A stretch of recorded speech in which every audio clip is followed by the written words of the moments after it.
quando Paulo chega no capítulo, que hoje é o capítulo 5, no final desta carta, Paulo ele trata sobre algumas questões centrais à vida cristã. Por exemplo, no capítulo 5, Paulo, além de outros assuntos, ele fala sobre a importância da gratidão. Paulo fala sobre a necessidade de orarmos sem cessar. Paulo fala sobre a importância da profecia no culto. Paulo fala também sobre o perigo de extinguirmos o Espírito Santo. E agora, ao final desta carta, observe bem, ao final desta carta, Paulo, que já no capítulo 4, já havia falado a respeito da santificação, Paulo, claro que orientado pelo Espírito Santo, ele retoma o assunto e ele usa a doutrina da santificação como uma espécie de selo, ou mais, como uma espécie de coroa da carta. Isto é, Paulo já havia tratado sobre santificação nesta carta, mas agora ele retoma o assunto justamente para concluir, para selar, para coroar esta carta. E eu fico impressionado porque em apenas um verso, quem me ouve aqui diga amém, em apenas um verso, Paulo é capaz de definir e nos mostrar tudo que envolve o processo e a doutrina da santificação. Paulo é uma daquelas pessoas que eu costumo dizer que era capaz de falar pouco e dizer muito, porque tem gente que fala muito e diz pouco. Paulo era o contrário. Paulo falava pouco, mas dizia muito. Em apenas um verso, Paulo define santificação. Então, se você está atento, percebam que só no verso 23, Paulo ele nos mostra os três aspectos que envolve a obra e o processo da santificação. Por exemplo, só no verso 23, Paulo ele fala primeiro sobre a natureza da santificação. Em segundo lugar, Paulo ele fala sobre a abrangência da santificação. E finalmente, Paulo fala sobre a dinâmica da santificação. O que eu estou tentando dizer aqui é que dentro do verso 23, Paulo ele fala sobre a fonte, isto é, de onde procede a santificação. Em segundo lugar, Paulo ele nos mostra até onde a santificação é operada em nós. E finalmente, Paulo nos fala sobre como a santificação é operada em nós. Para tentar deixar um pouco mais claro, primeiro, Paulo fala quem nos santifica. Segundo, ele fala até onde somos santificados. E em terceiro e último lugar, ele nos mostra de que forma somos santificados. Então, quem, até onde e como é operada a obra da santificação em nós. E aí sim, quando Paulo ele abre o verso 23, ele abre nos explicando sobre a natureza, isto é, a fonte, ou seja, de onde procede a santificação. Se você está atento, observe o que Paulo diz. Ele abre o verso dizendo: o mesmo Deus de paz vos santifique em tudo. Ou seja, Paulo deixa claro que a santificação tem em Deus a sua fonte. Ou seja, Deus é a própria natureza da santificação. Mais do que isso, Paulo também está deixando claro a cada um de nós que a santificação não é uma ideia de homem, não é um projeto humano. Pelo contrário, Paulo deixa claro que a santificação é um projeto de Deus, é uma ideia de Deus para um povo específico na terra. Ora, o próprio Paulo, por exemplo, nesta mesma carta, no capítulo 4 e verso 8, falando também sobre santificação, ele diz que quem rejeita estas coisas, que coisas? A doutrina da santificação.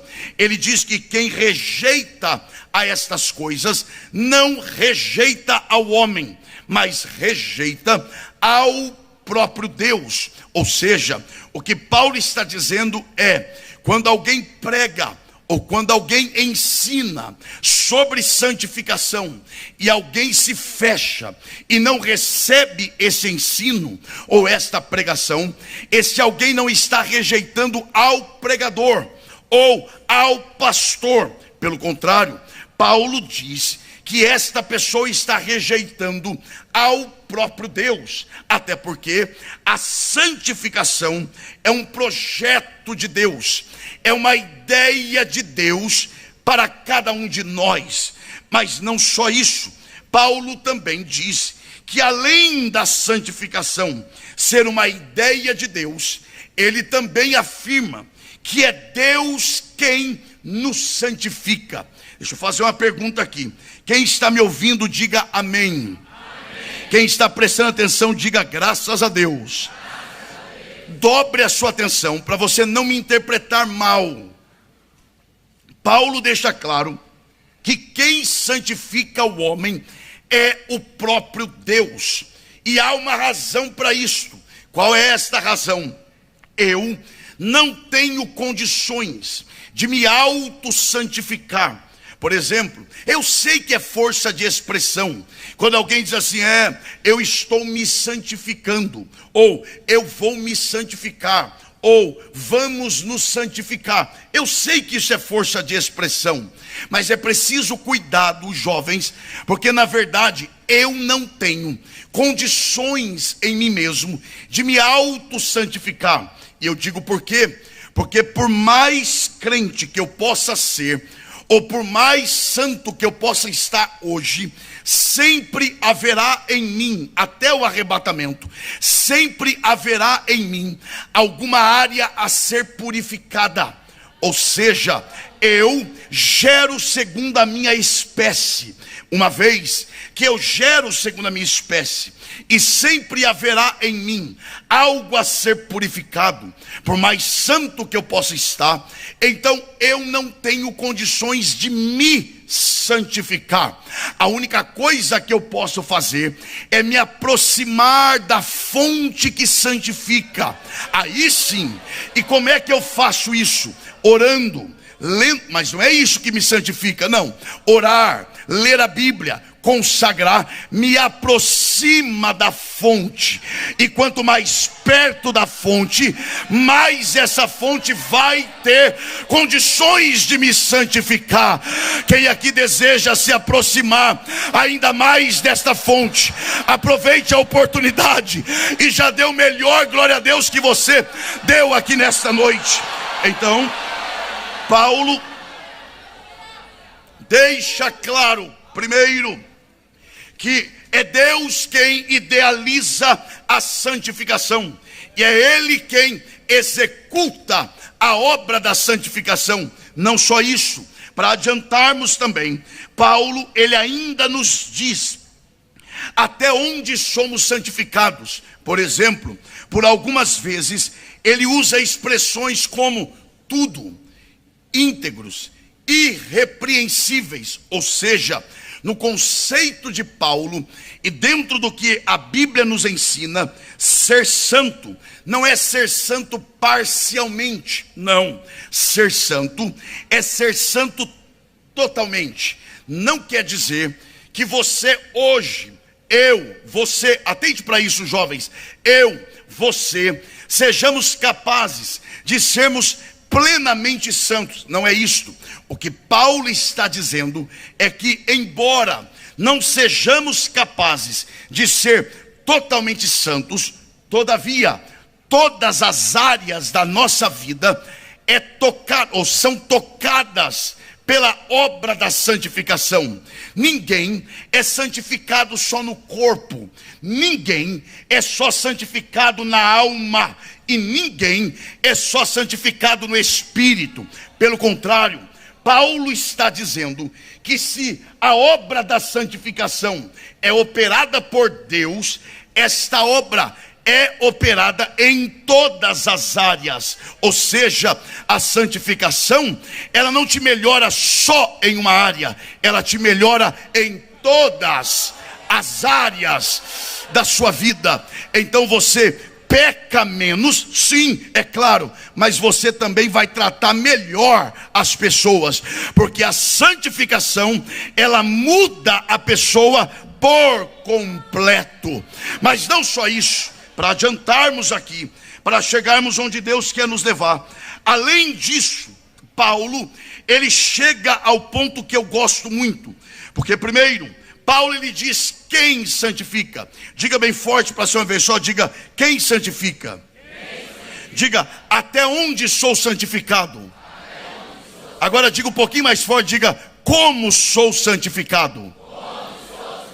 Olha o que Paulo diz, ele diz que começa no espírito, passa pela alma e termina no corpo. Se eu fosse você, jovem, eu não perderia esta parte.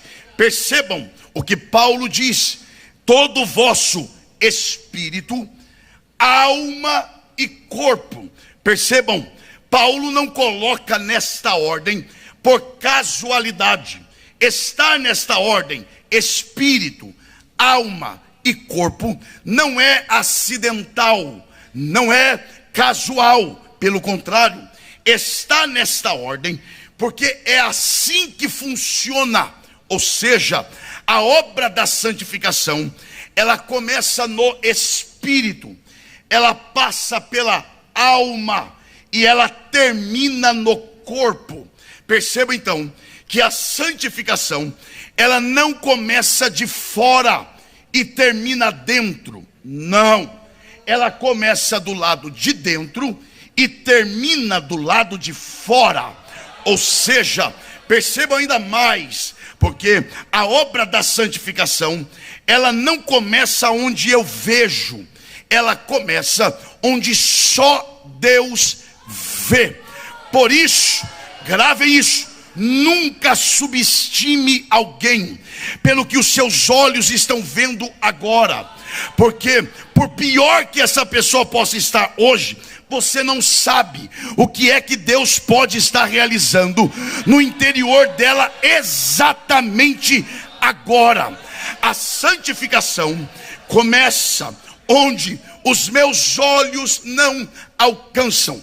Começa aonde? No espírito. Por favor, diga: começa no espírito. Passa pela alma. Agora um pouquinho mais forte, diga: e termina no corpo. Agora, nós precisamos entender isso aqui. O que é santificação no espírito? O que é santificação na alma?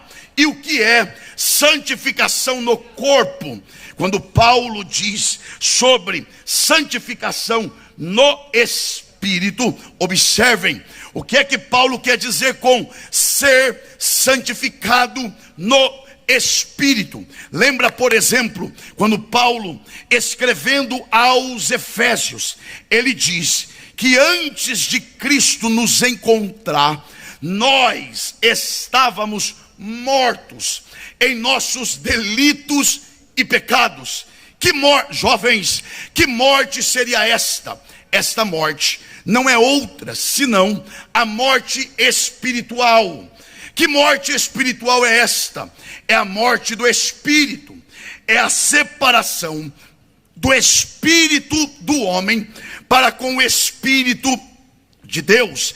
Lembra quando Jesus, ele diz: deixe que os mortos sepultem os seus mortos. Que negócio é esse de morto sepultar morto? O que Jesus quer dizer é: deixe que os mortos espirituais sepultem os seus mortos físicos, porque o homem sem Deus, ele está morto no seu espírito. Espírito. Agora, observe bem. Lembra quando Paulo, escrevendo aos Romanos, ele diz que o primeiro, olhe para cá, o primeiro Adão. Quem é o primeiro Adão?